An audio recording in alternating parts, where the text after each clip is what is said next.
ایک بوڑھا آدمی بلوچستان سے 70 سال سے بکریاں چراتا تھا اور پیسے اکٹھے کر رہا تھا بھی نبی علیہ السلام کا روضہ دیکھنا ہے. تو پیسے اتنے نہیں ہوئے تو اس سال اس کو خیال آیا ابھی اسی سال ساری بکریاں ہی بیچ دی. جھونپڑی میں رہتا تھا تو پیسے اکٹھے ہو گئے, ویزا لگوایا عمرے کے لیے.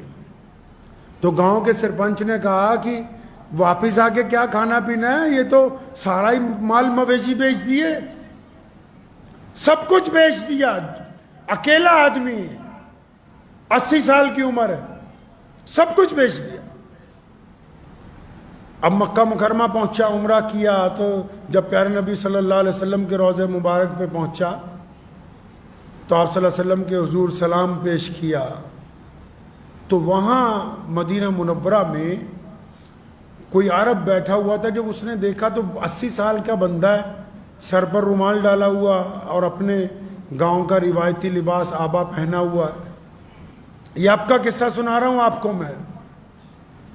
تو اس نے ان کا چہرہ دیکھ کے وہ کہتا میرے دل میں خیال آیا, یہ کوئی سند نہیں, وہ کہتا میرے دل میں خیال آیا کہ اس بندے کی شکل دیکھو, اس کا لباس دیکھو, اس کی سادگی دیکھو, اس کے کپڑوں کا موٹا پن دیکھو, اس کا سانولا چہرہ دیکھو, اس کی نورانی داڑھی دیکھو, اس کے چہرے کی جھریاں دیکھو. ایسے لگتا ہے جیسے ہزاروں سال کوئی پرانا, ایسے لگتا ہے جیسے صحابہ کے دور کا کوئی بندہ آج مدینے میں آ گیا ہو.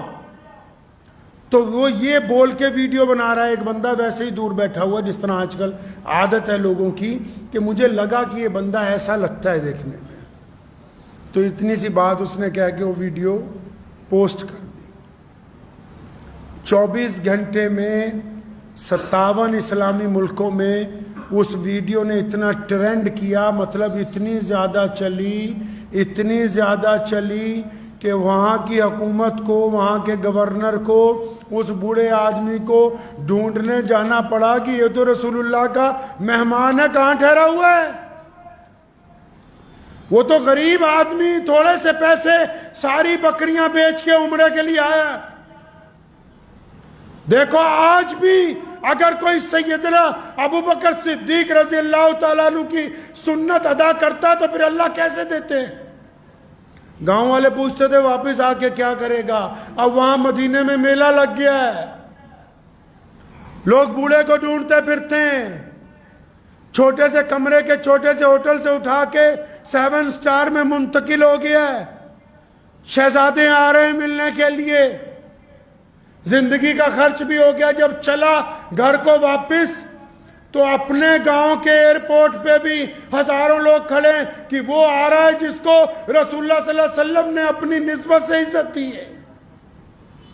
اور ابھی گاؤں نہیں پہنچا, حرمین شریفین کی جو کمیٹی ہے جس کے چیئرمین ہوتے ہیں بڑے امام مولانا عبد الرحمن سدیس, اس کمیٹی میں یہ گفتگو آ گئی کہ ایک ایسا بندہ آیا جس کے لباس سے اور جس کے طرز سے, جس کی سادگی سے کروڑوں مسلمان متاثر ہوئے ہیں. تو انہوں نے لکھ کے حکومت کو بھیج دیا کہ اس کو واپس بھیجو, یہ والا حج ہمارے ساتھ کرے گا.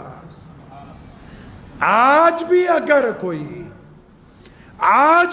کوئی سیدنا ابو بکر کی سنت کو ادا کرے تو اس کو اتنا مرتبہ مل جائے, اور اگر رسول اللہ صلی اللہ علیہ وسلم کی سنتیں ادا کرے تو بندہ کہاں سے کہاں پہنچ جائے. وآخر دعوانا ان الحمدللہ رب العالمین.